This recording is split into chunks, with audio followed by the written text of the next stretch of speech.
اعلانات اعلانات اعلانات، في كل حته اعلانات. تمشي في الشارع يفط اعلانات، تفتح التلفزيون تلاقي اعلانات، تفتح السوشيال ميديا عشان زهقت من الاعلانات برضو يطلع لك اعلانات. لدرجه ان منصات الاستريمنج بقت بتعلن عن نفسها بس عن طريق انها بتقول لك اننا ما عندناش اعلانات. بس ما ننكرش برضو ان في اعلانات كتير حبيناها، حسينا انها مبتكره كده وجديده، والاعلان كان ذكي فعلا عكس اعلانات تانية مكرره كتير. وده بقى اللي بيفرق المسوق او الماركتر الشاطر عن المسوق اللي بيعمل كوبي بيست وخلاص. والماركتر او موظف التسويق ده بقى هو موضوع حلقتنا النهارده. هنتعرف على مواصفات الشخص المسؤول عن انتاج فكره اعلان انت حبيته لدرجه انك بتبقى مستني تشوفه في الفواصل، وهنعرف برضو ازاي ممكن الماركتنج يكون سبب في ان هو يقفلك من المنتج خالص، واول ما بيجي اعلان في التلفزيون بتحول او بتطفي التلفزيون او بتكتم الصوت خالص. وطي لي يا ابني على الهبل ده. هنعرف ليه الوظيفه دي لا يمكن اي شركه تستغنى عنها، وازاي في بعض الناس فعلا الماركتنج غلط بل قتلت الوظيفه دي بسبب قصور فهمها للماركتنج. وهنتناقش ازاي عالم التكنولوجيا قتل جزء كبير من الماركتنج على الرغم من ان التكنولوجيا سهلت الماركتنج. وطبعا هنتكلم ازاي ممكن خريج تجاره يشتغل في الوظيفه المهمه جدا دي وليه هو انسب واحد ليها. فانا ده حسن، اول مره تشوفني وما تنساش تشترك في القناه وتفعل زر الجرس عشان يجيلك كل جديد. ويلا بينا. بص يا سيدي، تاريخ الماركتنج مثير للاهتمام.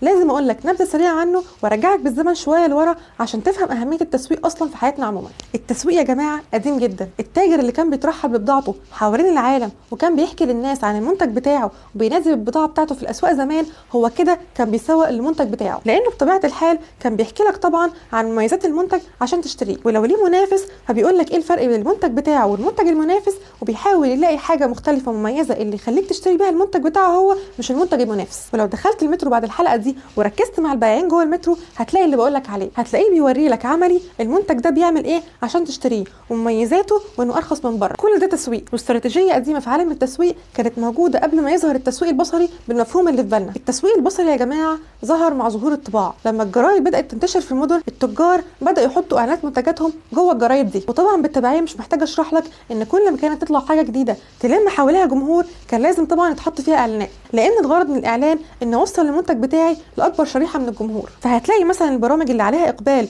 ونسب مشاهداتها عاليه هتلاقي فيها اعلانات كتير. يوتيوب وفيسبوك عليهم ملايين الناس باعمار مختلفه، فدي فرصه حلوه جدا اصحاب شركات فيسبوك ويوتيوب التابع لجوجل انهم يكسبوا منهم فلوس. هم بيتيحوا للشركات فرص الاعلان عن منتجاتهم على المنصات دي، فالشركه صاحبه المنتج تكسب والشركه صاحبه المنصه تكسب. طيب دي نبذه سريعه عن تاريخ الماركتنج، وانت طبعا استشفيت من النبذه دي ايه هو الماركتنج. ببساطه يا جماعه هو اعلان للمنتج اللي في ايدي، بحلل المنتج بتاعي بشوف مميزاته ويقدر يحل مشكله ايه للناس، بالتالي احسس الناس باهميه المنتج ده وانه الحل السحري اللي هينقذهم من مشكله معينه بيواجهوها. وتعالوا نضرب مثال، الصابون الجامد والصابون السائل، الاثنين بيقوموا بنفس الوظيفه وهي التنظيف، ولكن السائل ليه مميزات عن الجامد، انه سهل على طول بتستخدمه ومش بينشف منك بعد فتره مثلا وهكذا. انت ممكن تحس من كلامي ان الماركتنج حاجه سهله ممكن اصلا ما احتاجش اتعلمه عشان اشتغل بيه. هقول لك الحقيقه لا خالص، الماركتنج يا جماعه محتاج ابداع. انت ممكن تكون شايف ان سهل جدا احلل المنتج بتاعي واجيب المميزات بتاعته وخلاص. الكلام ده كان ممكن يمشي لو انت الشركه الوحيده المصنعه مثلا لهذا المنتج، لكن انت دلوقتي عندك مليون شركه بتصنع نفس المنتج، فبالتالي اللي هتقدمه ده مش اختراع، ده زي ده زي ده، كلهم بيعملوا نفس الحاجه وبيحلوا نفس المشكله، كلهم فيهم نفس الميزه. طيب انا ازاي اخلي المنتج بتاعي هو اللي يسمع في ذهن الناس ودايما الناس بتشوفه واول ما تشوفه تشتريه هو بالتحديد؟ هعمل ده ازاي؟ هنا بقى بيجي عمل ابداع، فكره مطرقعه اللي بيها اخلي المنتج ده محفور في ذهن الناس لمده طويله. الفكره مش شرط تبقى فكره اعلان تلفزيوني وبس، ممكن تبقى سلوجان او شعار يدعم الاعلان. وخلي بالك انا قلت هنا دعم عشان قدام وانا بكلمك عن مسؤول العلامه التجاريه هتعرف ان الشعارات دي شغل مدير العلامه التجاريه او مسؤول العلامه التجاريه، والماركتر بيستخدم الشعار ده في الاعلان بتاعه عشان يخدمه ويخلي المنتج يسمع مع الناس، والشعار ده بيخدم فكره المنتج نفسه، زي مثلا جعان خد لك سنيكرز، او زي مثلا جاست دو ات لبراند نايكي، او هاف بريك خد لك بريك بالعربي لكيت كات. مثال تاني زي اللي في الصوره،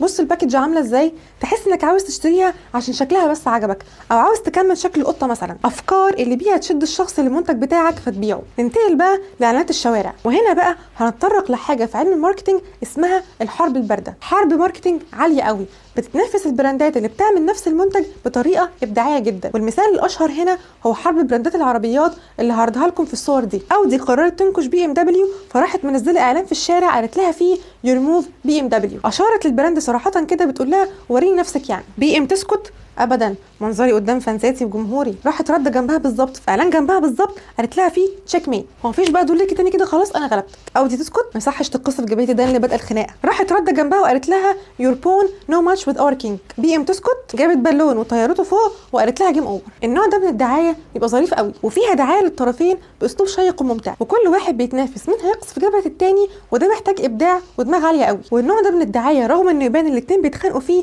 الا الاثنين بيكونوا مستفيدين جدا من الموضوع، لان النوع ده من الدعايه بيشد الجمهور كتير قوي ليه، لان الناس بتبقى مستنيه كل طرف فيهم هيرد ازاي وهيقص في جبهه التاني ازاي. والنوع ده من الدعايه محتاج ابداع ودماغ عاليه قوي، ما تجيش غير من بتاع ماركتنج حريف. وطبعا الحرب دي ممكن تتعمل على السوشيال ميديا عادي جدا، بس المثال الجاي اللي هوريه لكم ده في حاجات فان ميد مش حاجات اوفيشال من الشركات الاصليه. الموضوع بدا لما مرسيدس نزلت الاعلان ده واشارت لبي ام دبليو صراحه انها احسن منها، فراحت بي ام دبليو ردت بالاعلان ده. ومن هنا بقى بداوا الفانز يشعلوا الدنيا زياده بالصور اللي هوريها لكم دي، اودي وجيب وجاكوار وبنتلي وستروين 6.5 hours later. واوبل وميتسوبيشي وسوبارو ورينو وفوكس فاجن ومرسيدس تاني، والفانز خلوها معجنه. يعني انت بعد ما شفت كل الاعلانات دي واللي كان مشترك فيها عامل ابداع، كل فكره من دول كانت مبتكره جدا، ومش بس هي مبتكره، هو كمان طلع بالفكره ودمجها مع الميزه بتاعه المنتج بتاعه او تاريخ المنتج. يعني مثلا في الصوره بتاعه جيب هو استغل فكره العزم والدفع الرباعي بتاع العربيه الجيب. انا اقدر اشدهم كلهم، في منهم كان نكش بس ممكن تقول برضو